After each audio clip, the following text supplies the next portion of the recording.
Magnus. I work for Viasat. I've been in the industry for quite a while. I've been in the industry for, it's my third decade that I'm working with the light industry. Really, my keynote speech today is basically to embrace everybody and thank you for the great work that we have been putting together, right, in the last few years. Our industry has evolved from 25 years ago, trying to find a signal in the sky and provide safety to a mariner, right? My previous company, myself, we used to provide business and safety at sea. And that was a challenge those days. And then soon after, we started evolving into higher throughputs. And we started evolving into communications, two-way communications, regional and critical stuff. Satellites were always being the media or the medium by which we can actually reach the people at the edge. And believe it or not, there is a lot of edge out there. If we take the oceans and the land, there's probably 15% is covered from cellular and terrestrial. And the rest of the earth is covered from water. So satellite communications and satellite constellations were used for this purpose. So if I have to ask you a question that says, 20 years ago, would you believe where the challenge of satellite communications could be? We are sitting here and discussing about new innovations, what we can actually do. And it was really informative. It was really informative, the sessions in the morning.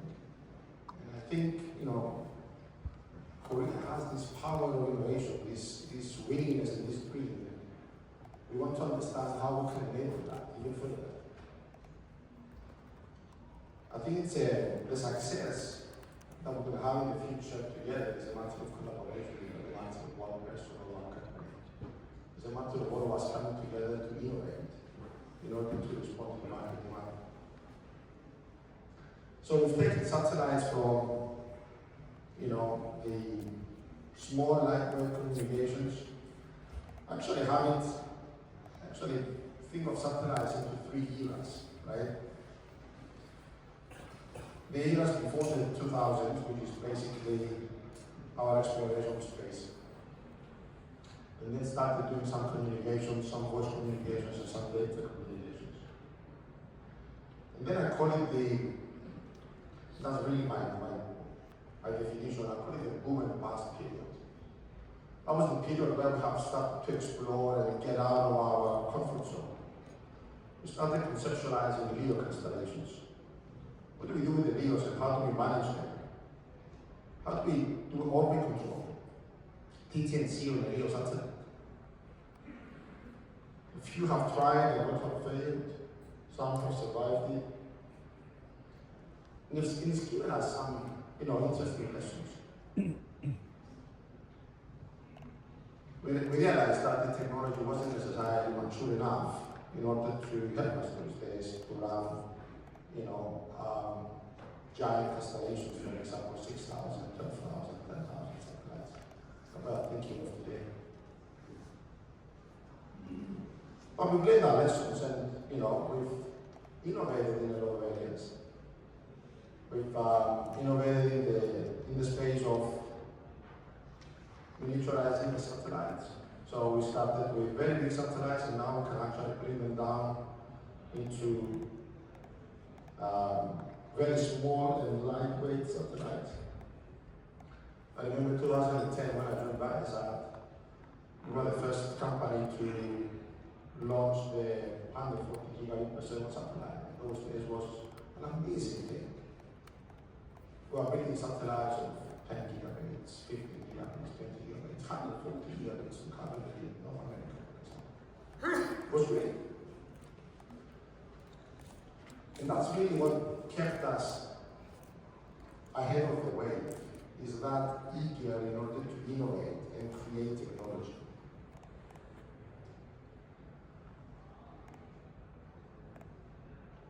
Where are we today? Well,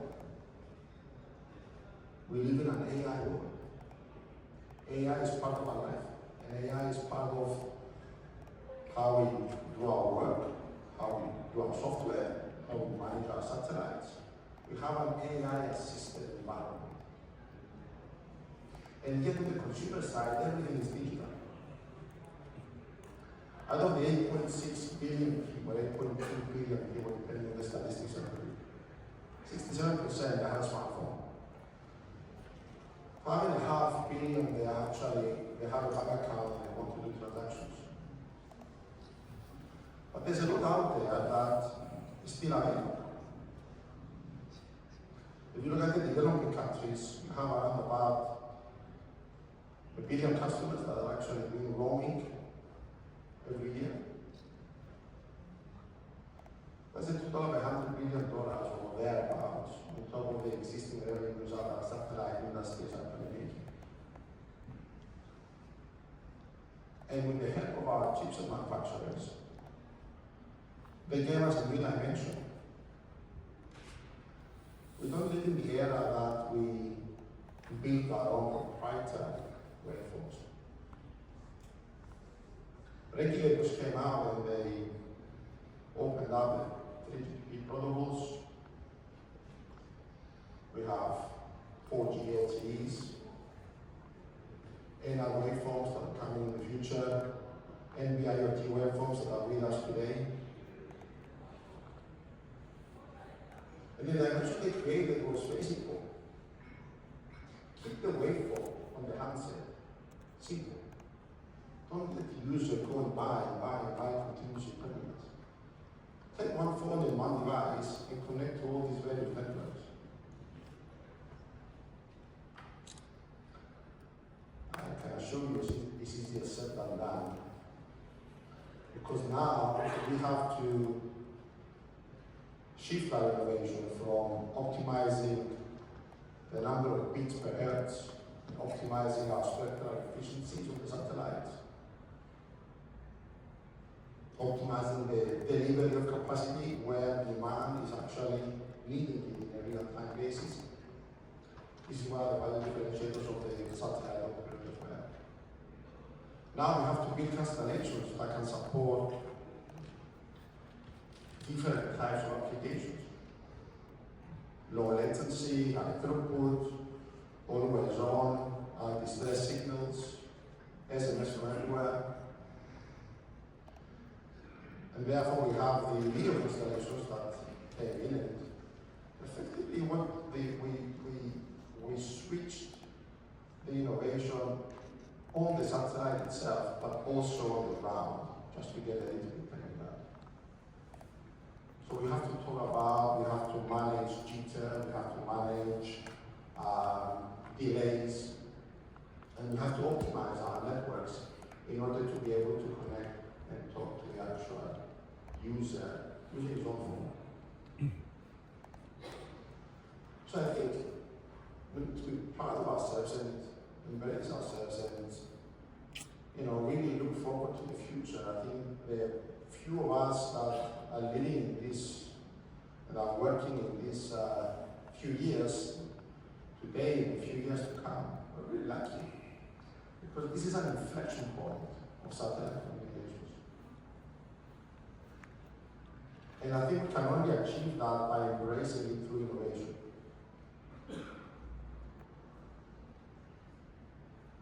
The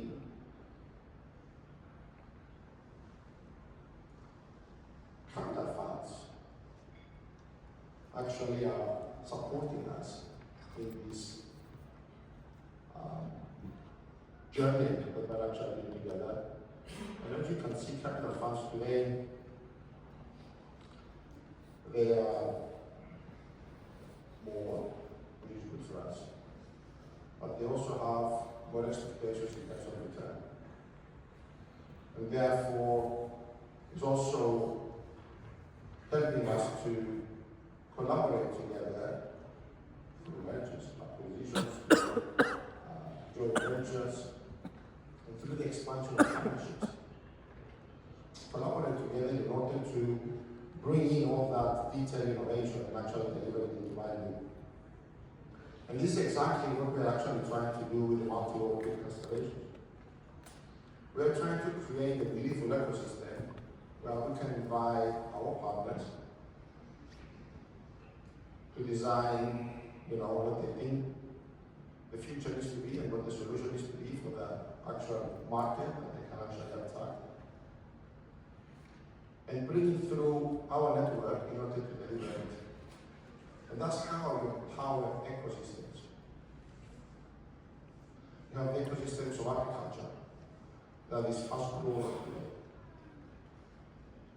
We have to measure the efficiency of delivering a grain of seed, for example, or a pound of beef. So we have to monitor the health of the cows, where the cows are going, where they are, how many they are, and what are the markets. We did very well in the fishing industry as well. We didn't do extremely well. There's $4.5 million out there, but we're not connecting 2% of them. But there is value that we can actually bring into the fishing industry and optimize, for example, that. And there's many more vertical markets that we can enable. So really, the vision that we have is essentially we'll do what we know what to do, how to build the satellites and how to run the constellations, how to deliver the network, and invite all the application providers, our terminal providers, our product providers, in order to engage with us and basically whatever you do, we'll try to make it come true. So really the message that I wanted to send to you in this few minutes is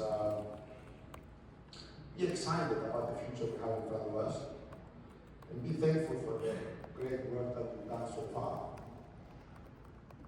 We have a lot of challenges, but we have a lot of smart people in this room and worldwide. And certainly a lot of more smarter people in my company back in London and California that can actually help and support this wave of innovation.